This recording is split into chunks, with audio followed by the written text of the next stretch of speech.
I'll just bullet point my talk so that you can just put bullet points. So I got 5 bullet points to kind of put in 5 minutes, so 1 minute for each bullet point. Number one, there's a simplistic way in our society we are thinking that, oh, we have got a solar, we have got a wind, and therefore we have solved our climate change problem, and come 2070, we have got a net zero, abracadabra, we have got this thing. I think I want to first make it very clear that I have done my modeling studies.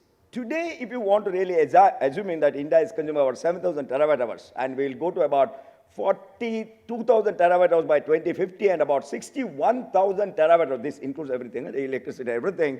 And to assume that solar and wind will do it, India would need double the area of this country to actually ensure that every square millimeter is put with a solar panel. So, first understanding, first bullet point is that assuming that the renewable energy will take care of the carbon dioxide will not happen, number one.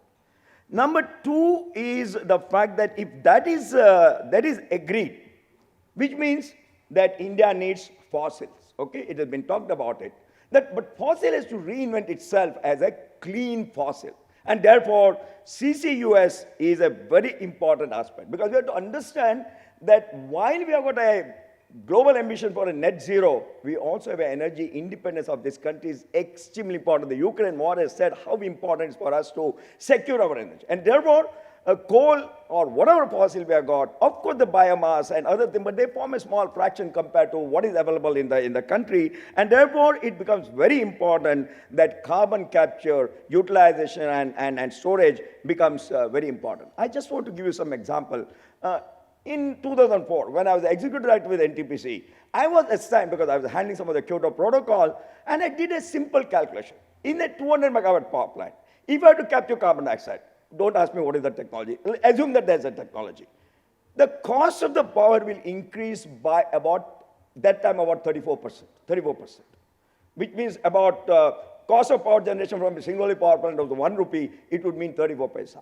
I know at that point in time, 1 paisa increase in the cost of a power, such a political and a social issue. And here we're talking about 34 paisa for just capture. I'm not talking about the transport, supercritical, and putting it into some sequestration which we don't know what it's going to do. So I systematically started my work between 2004 and 2008. What is that we can do in order to actually capture this particular carbon dioxide, if that is important? Which made me, that is not only technology. Technology is one part of it. But the important thing is, very, very important, the public perception and public policy is extremely important. They have to go together, the funding, the financing, the political will, the public policy, the social acceptance, and then, of course, the science and technology. It's not only the science, because whatever may be the changes that I'm also working, I'm a technology person, that you cannot bring down the energy of capture from a high end of 30% to a less than 3%. Which means that if you want to make this technology, this is the third point which I'm making, that you need carbon tax. Good carbon tax. My own calculations show that you need about $280 to $300 a ton. My friends from various other countries, they say we'll do it in $10, $30.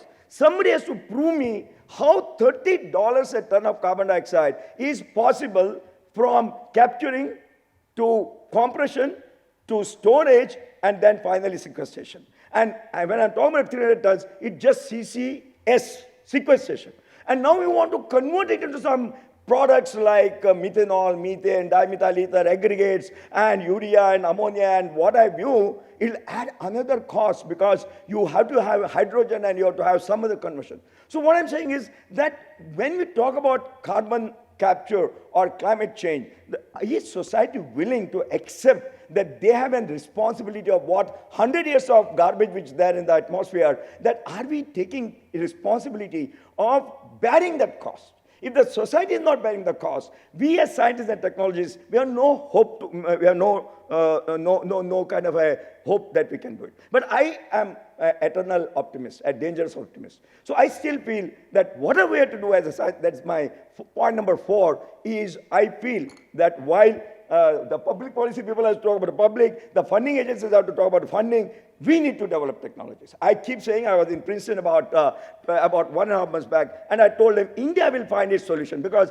I don't even need somebody else to tell us what solution that we have to find, because the problem is global, but the solution is local for this. So what I find is that current technology of carbon capture is amine-based systems. So I'm not going to the amine-based system, but the new kid on the block is metal organic frameworks. So I'm in IIT Delhi, we have created a big group. We are working on this metal organic frameworks, but there's a challenge, as Dr. Rakesh Kumar talked about it. Can I capture carbon dioxide at 130 degrees centigrade? The power plant flue gas is how much minute? 1 minute?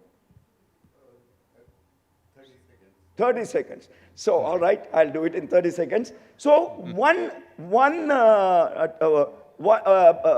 a captive power plant or any steel plant or cement plant, it comes at 15% partial pressure. It comes at 180 degrees centigrade, and it is containing a lot of dust. So can we do a metal organic framework? So if you thought one message that I have to give, technology is still in the working. And we don't ask whether it's a matured or a proven technology. This country would do good to understand that we can develop the technology, and we cannot talk about a proven technology or a commercial technology. We need to develop it. We need to go through our failures. When I was in atomic energy, we did go to that failures, and then only we could reach that. Saying that, no, we'll not do it, which many of us try to do it, will not do in this thing.